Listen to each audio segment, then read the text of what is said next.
Hi everybody, welcome to my homestead and welcome to my channel. My name is Jared. In this video, we're going to talk about the Urim and Thummim. We're looking at Wikipedia. This is a 21st century artistic representation of this artist's interpretation of what the Urim and Thummim look like. I haven't really dug into this topic too much, but I came across something that I want to share. Apparently, Wilford Woodruff saw the Urim and Thummim, which I didn't know. So I've had this tab pulled up forever.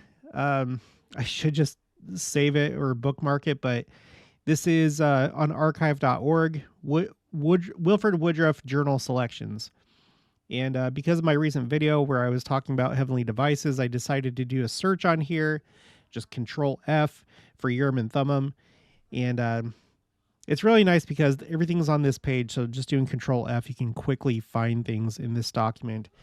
And there was one search result for Urim and Thummim. So I looked at it and I couldn't believe what I saw. Okay, so look, whenever it comes to Wilford Woodruff, I come to the Wilford Woodruff papers, which is similar to the Joseph Smith papers. It's a collection of primary sources, including journals and letters and stuff like that. And I'm so happy that you have these different projects that put these together, and now these things are more easily searchable. Before, you had to depend on things like this, Wilford Woodruff journal selections, but now you can just go directly to the primary source.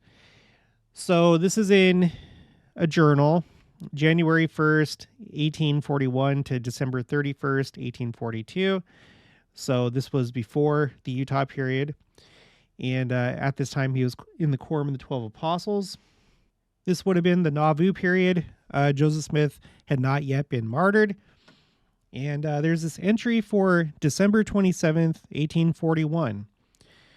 Okay, so let's take a look at that. Let me zoom in.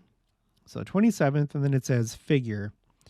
And if we look at the document itself, as I pointed out before, Wilford Woodruff used these different symbols throughout his journals and his writings. In fact, there's a page that has a collection of them. It says Wilford Woodruff included over 9,000 illustrations in his journals. He used 18 symbols repeatedly in predictable context to identify recurring events and emotions, and these symbols indicated in the manuscript using figures 1 through 18 are drawn almost 8,400 times. Okay, so you have 9,000 illustrations, and these 18 have been used 8,400 times, but the remaining unique images connected to a single event on a specific day are indicated in the manuscript by the unnumbered word figure. And so that's what we have here. Okay, so if you look the day before, he has this symbol, and that symbol means, so it's a folded letter or box, and the meaning is letters received. But down here, he draws this symbol right here, and it's not one of the 18. And I was just kind of like looking through here for myself. To me, it kind of looked like this, a council table. So, but I'll just trust the people that, you know, have read his journals and put together this website. Because this does look a little bit different from what he drew. But it's special. This is a unique image or a drawing. So it says, the 12, or a part of them, spent the day with Joseph the seer, and he unfolded unto them many glorious things of the kingdom of God, the privileges and blessings of the priesthood, etc. I had the privilege of seeing for the first time in my day the Urim and Thummim. So this topic is kind of like one of those niche topics that I haven't really cared about, kind of like Book of Mormon geography. I don't care a whole lot about these type of things, although I'm getting a little bit more interested in the Urim and Thummim. And I did not know until today that anybody else had seen the Urim and Thummim other than those that helped to helped with the translation of the Book of Mormon, the scribes, you know. But I didn't know that anybody outside of that circle saw the Urim and Thummim.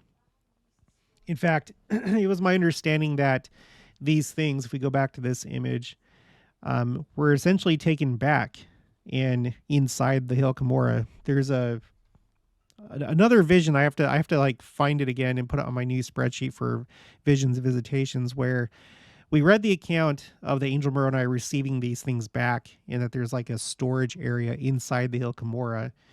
And so I guess I thought that that's where the Urim and Thummim would have gone, but I guess not, because again we're talking about the Nauvoo period, and Wilford Woodruff reports that he saw the Urim and Thummim.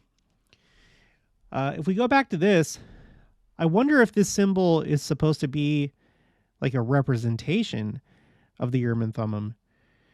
So, like I said, we have like this kind of depiction of it. I don't know what this is based on. Maybe there's like a really good report or a detailed report what it looked like. In Judaism, they view it like this. You have the high priest wearing the breastplate with the 12 stones, right? And there was like a pocket or a place where you'd put the Urim and Thummim stones, the translated as lights and perfections. So this is how they envision it, I guess, the Urim and Thummim. And like I pointed out in a recent video, they don't really know exactly what it looked like. Some of them thought that it was just like two pieces of parchment with the name of God written on it. There's like different theories. They don't really know. But because the gospel has been, or the church has been restored, there's things like the Urim and Thummim that have been restored. Now we know more about it and what it does and how it operates. So with this in mind, as we look at the breastplate of the high priest, and you have these 12 stones, and we go back here, I counted this up. You see these little like bumps right here? I'm wondering if this is kind of like what it looked like, because you have this dip right here, as though like maybe this is where this is like a neck hole, you know. This is like the front part of it. This is where the neck goes. And then around it, you have these loops or stones or something. But when you count them up, just do it with me here. We got 1, 2, 3, 4, 5, 6, 7, 8, 9, 10, 11, 12, 13. So here it would have been 12, right? One for each of the, according to Jude, well, I'd have to double check the scriptures, but it's one for each of the sons of Israel. So the black one would be for Joseph. You don't have Ephraim and Manasseh represented on here. It's just Joseph combined, those two tribes combined into Joseph. And then you do have a stone for Levi on here. But with this one, I don't know, he drew these 13 loop or stone things. So I don't know if that's intentional, but I just want to point that out. Okay, so if we go to another part of the Wilford Woodruff papers, this is Autobiography Volume 1, circa 1842 to 1865. And you have this same entry, word for word, except for you have this part right here where like on a separate line and underlined, you have seeing the Urim and Thummim. So he, in this autobiography, he like really highlighted that. He drew a line underneath it and put this on its own separate line and centered, as though to just say, I saw the Urim and Thummim. So that's really cool. Again, as always, if you have any additional information about the Urim and Thummim, something that I haven't covered already or that's missing from my spreadsheets, then send it my way. I'm keeping track of this stuff on 2 spreadsheets. I have my quotes, Heavenly Devices spreadsheet, where I have all these different objects that we come across in the scriptures, and along with the restored church. You know, the white stone of the book of Revelation and Doctrine and Covenants, Urim and Thummim, seer stones, paved work of pure gold. By the way, someone sent me an email about this. I guess James E. Talmage had made a commentary on this. I'll do a future video about that. The Liahona, and there may be more that I'm missing. So I have it on here, quotes, heavenly devices. I also have it here, quotes A through Z, which is just like all these different topics. And you can access my spreadsheets anytime. The link for them is in the description box of each video. Okay. It's best viewed on a desktop or a laptop. So you can like double click on these cells. And then when you do that, you can see the whole quote. All right. So I have that. And then I found one more thing on the Wilford Woodruff papers. So now we are looking at Discourse, 1890, April 6th. And this is in the Deseret Weekly. Okay. And it's this part right here. Delivered by President Wilford Woodruff at the General Conference held in the Tabernacle, Salt Lake City, Sunday morning, April 6th, 1890. Okay, we're going over to page 2. And he mentions the Urim and Thummim. Let me zoom in. He says, "Then we have the Book of Mormon, the stick of Joseph in the hands of Ephraim, that was written upon this continent by apostles and prophets. It contains, among other things, the teachings of Jesus Christ when he appeared after his resurrection in his immortal and glorious body and taught the gospel here. Those revelations contain a great many principles. They show unto us the final winding up scene, the situation of great Babylon, and the judgments that were to come to pass in the last days before the coming of the Son of Man. We have also the book of Doctrine and Covenants, which you have in your houses, in which you can read. This code of revelation, okay, this code of revelation was given through the mouth of the prophet Joseph Smith by the Urim and Thummim and otherwise." So I'm collecting, or I'm hanging on to this quote because it really wasn't until I started this channel that I realized that there's some kind of debate about whether Joseph Smith used the Urim and Thummim or seer stones to translate the Book of Mormon. I just always assumed that it was both because I had heard both, and that's still my position today. It's one of these kind of silly things that don't really matter, but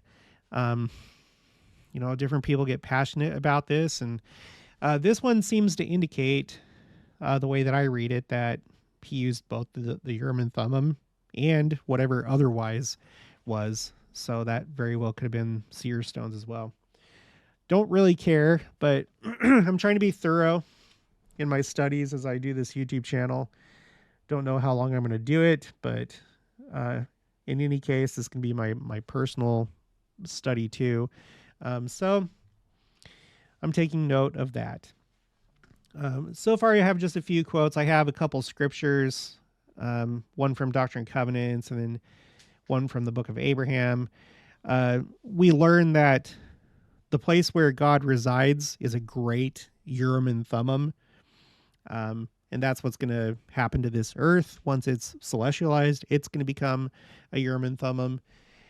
And we learn that essentially, so the earth becoming a Urim and Thummim is for things that pertain to inferior kingdoms. Okay, in verse 9, things of a lower order. But then the white stone that you receive, mentioned in Revelation 2, verse 17, it's an individual stone. It's not a planet. It's a stone for you. And the one who says, to each individual who receives one, whereby things pertaining to a higher order of kingdoms will be made known. So the whole world or planet as your Urim and Thummim is for lower things, and then the individual stone is for higher things. Abraham used it, and through the Urim and Thummim, he learned a lot of things about astronomy and how the universe works and how it's structured. And that's all that I want to cover for this one. So, but you can come here and check out the rest of it if you want. Okay, well, that's going to be it for this one. If you haven't already, please make sure to subscribe, like this video if you liked it, leave your thoughts and opinions down in the comments below. Also, make sure to share it, and I'll talk to you guys later.